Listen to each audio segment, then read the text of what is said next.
Assalamualaikum, my dear students. I hope you all are doing well. So here I am again with a new topic, but let's just talk about previous class as well. In the last class, we have studied about the computer, its introduction, hardware and software, and data and information, their differences as well. So I hope you have learned those topics. Today we are going to start a new topic, which is the advantages and disadvantages of computer. So as you all know, everything has its own advantages and disadvantages. हर चीज़ के अपने फ़ायदे भी होते हैं, नुकसानात भी होते हैं. तो हम आज कंप्यूटर के फ़ायदे और नुकसानात पढ़ेंगे. Okay, let's first talk about advantages of computer. Okay, so the number one advantage is its speed. The speed of electronic computers is very fast. Millions of calculations can be done in a second. Such speeds are beyond the comprehension of the human brain. जितने भी हमारे computers होते हैं उनकी जो speed होती है वो बहुत फास्ट होती है. वो मिलियंस ऑफ कैलकुलेशंस जो हैं वो सेकंड्स में कर देते हैं. और हम अगर हमारा जो नॉर्मल ब्रेन है उसकी स्पीड भी हम कैलकुलेट नहीं कर सकते कि कितनी तेज़ी से उसने ये काम किया. क्योंकि हमारे साथ तो ये होता है कि हम बस उसको एंटर करते हैं प्रेस, हम उसको इंस्ट्रक्शन देते हैं और हमारे पास रिजल्ट आ जाता है. हमें पता भी नहीं चलता कि ये पीछे इतना लंबा जो प्रोसेस हुआ वो कितनी छोटी सी देर में हो जाता है. Within seconds, within milliseconds हो जाता है. Number 2, storage and retrieval of information.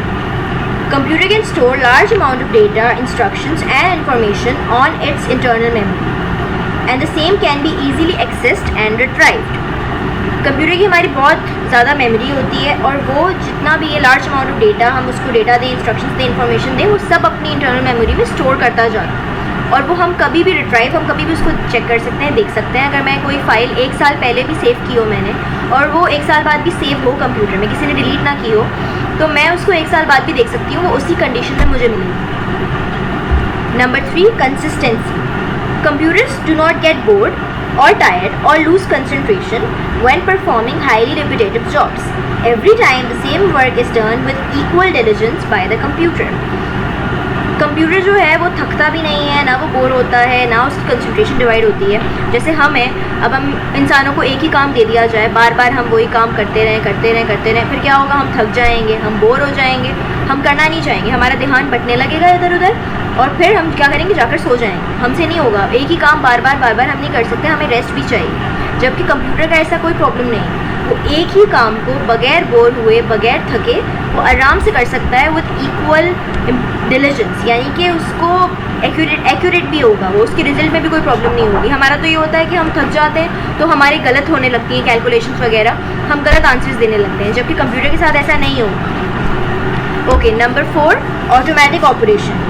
Once data and program have been fed into the computer, operation of the computer is automatic as per the sequence of steps defined by the program, as opposed to mechanical or electronic calculator in which operator invention is required at every step. जब एक दफ़ा data और programme जो है हमारे computer में feed कर दिया जाता है तो फिर उसके बाद जो उसको प्रोग्राम हमने फीड किया है कंप्यूटर में वो उसके अकॉर्डिंगली खुद ब खुद काम करता है. फिर उसको किसी की ज़रूरत नहीं होती मैकेनिकली, यानी किसी इंसान को बैठने की ज़रूरत नहीं है. जब एक हमने उसको प्रोग्राम दे दिया और उस पर डेटा फीड कर दिया तो फिर वो ऑटोमेटिकली वो काम करता चला जाएगा. Number 5, accuracy. Computer works very accurately and results are always same as per design. जो हम जिस तरह से डिज़ाइन करेंगे अपना प्रोग्राम और कंप्यूटर को हम उस पर डेटा देंगे, उससे काम करवाएंगे, तो वो हमें बिल्कुल एक्यूरेट रिजल्ट देता है. बिल्कुल ख़राब नहीं होगा वो, उसमें 100% एक्यूरेसी होती है. Flexibility. General purpose computers may be used for a variety of purposes depending upon the program feed into the computer. Flexible होते हैं कंप्यूटर, उनके अंदर हम जिस भी तरह का प्रोग्राम फीड करेंगे, चाहे वो कैसा भी प्रोग्राम हो, वो उसके अकॉर्डिंगली काम करते हैं. Time saving. Computer is a time saving machine as compare to any other type of device. Computer में सबसे बड़ा जो कंप्यूटर का एडवांटेज है वो ये है कि वो हमारा टाइम बहुत सेव करता है. जो कैलकुलेशंस एक नॉर्मल इंसान को करने के लिए कई घंटे लगते हैं वो सेकेंड्स में कंप्यूटर कर देता है. And the last one is self-checking. Once the computer verifies the accuracy of its own work by means of a parity check. जो हम जब कंप्यूटर में कोई काम करते हैं तो वो काम करने के बाद वो सही हुआ है या नहीं हमें देने से पहले रिज़ल्ट वो खुद भी अपना काम चेक करता है एक पैरिटी चेक के थ्रू। जब उसको वो पैरिटी चेक क्लीन मिलता है, क्लियर मिलता है, फिर वो हमें रिजल्ट देता है। इसका मतलब ये कि एक्यूरेसी हमारी चेक भी हुई होती है। तो ये थे कंप्यूटर के disadvantages. Now moving to the disadvantages of computer. As I have told you that everything has its own advantages and disadvantages. उसके अगर बहुत सारे फ़ायदे भी हैं तो कुछ नुकसानात भी हैं जो कि अब हम देखेंगे। Can not generate information. Okay, so a computer can not generate information on its own. Computer जो है वो खुद से इंफॉर्मेशन जनरेट नहीं कर सकता, उसको मदद की ज़रूरत होती है। Can not correct instructions. Computers are not flexible. A computer can not correct wrong instructions. अगर हमने कंप्यूटर को जो प्रोग्राम फीड किया है वो ही गलत दिया है तो कंप्यूटर उसको चेक नहीं करेगा। हम उसको जो इंस्ट्रक्शंस देते हैं वो उन्हीं के अकॉर्डिंगली काम करता है। अगर हमने उसको इंस्ट्रक्शंस ही गलत दी हैं तो वो उसकी जिम्मेदारी नहीं है कि वो उसको गलत करे, ना वो ये काम कर सकता है। वो जो उसको दिया जाएगा बस उसके अकॉर्डिंगली काम करेगा, चाहे वो सही हो या गलत हो उसको नहीं पता ये बात। रिप्लेसेस और D skills workers. Automation replaces और डी स्किल्स वर्कर्स। जब क्योंकि कंप्यूटर की वजह से बहुत सारा काम हमारा ऑटोमेटिक हो चुका है, इसकी वजह से क्या मसला है कि बहुत सारे जो हमारे मैनुअल वर्कर्स होते हैं उनको निकाल दिया जाता है क्योंकि फिर उनकी ज़रूरत नहीं पड़ती। उनकी जगह एक आदमी की जगह किसी इंसान की जगह कंप्यूटर्स ले लेते हैं। Security and control. Another problem is that of ensuring proper control over the use of the computer. एक ये भी प्रॉब्लम है कि कंप्यूटर जो हमारा जिस पे हम जो भी यूज़ कर रहे हैं उसको जिस भी पर्पस के लिए उसके ऊपर हमारे जो सिक्योरिटी होनी चाहिए, उसके ऊपर जो कंट्रोल होना चाहिए वो प्रॉपर होना चाहिए, उसको इंश्योर होना चाहिए ये चीज़ के उस सही से कंट्रोल किया जा रहा है या नहीं। Computer is as intelligent as is the program that runs it. Without a program computer is useless. Computer उतना ही ज़हीन है जितना हम उसको प्रोग्राम्स दे रहे हैं उसके मुताबिक वो काम करता है। अगर हम उसको प्रोग्राम ही गलत देंगे तो फिर वो यूज़लेस है, या अगर उसको प्रोग्राम दिया ही नहीं तो वो कुछ नहीं कर सकता हमारे लिए।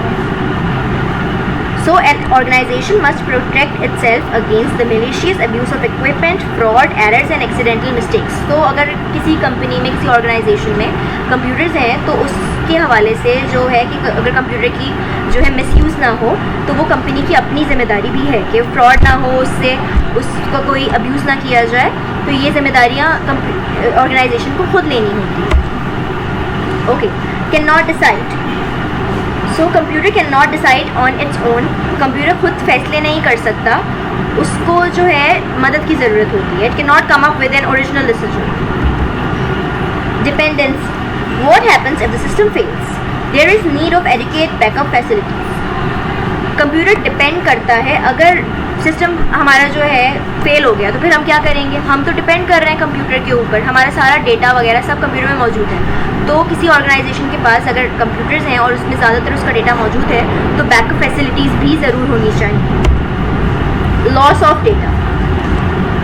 इन पर्टिकुलर सर्कमस्टेंसेस स्टोर डेटा में बी कम्प्लीटली लॉस्ट। और कभी कभार तो ऐसा भी होता है कि कोई वायरस आ जाए, कुछ इस तरह से बड़ी कोई चीज़ हो जाए कि पूरा का पूरा जो आपका डेटा है वो लॉस्ट हो जाता है, जो हम दोबारा से उसको कर भी नहीं सकते, रिट्राइव नहीं कर सकते। तो ये थे कुछ disadvantages. Okay, so the notes of these topics I will attach the notes of these topics. और मैं चाहती हूँ कि आप लोग साथ साथ अपनी लर्निंग भी करते रहें। मैं बहुत आराम से कामली कूल लेकर चल रही हूँ आप लोगों को छोटे छोटे टॉपिक्स, ताकि आप लोग साथ साथ अपनी लर्निंग भी करते रहें। So I will come again इंशाल्लाह with a new topic. Till then take care, stay home, stay safe. अल्लाह हाफिज़।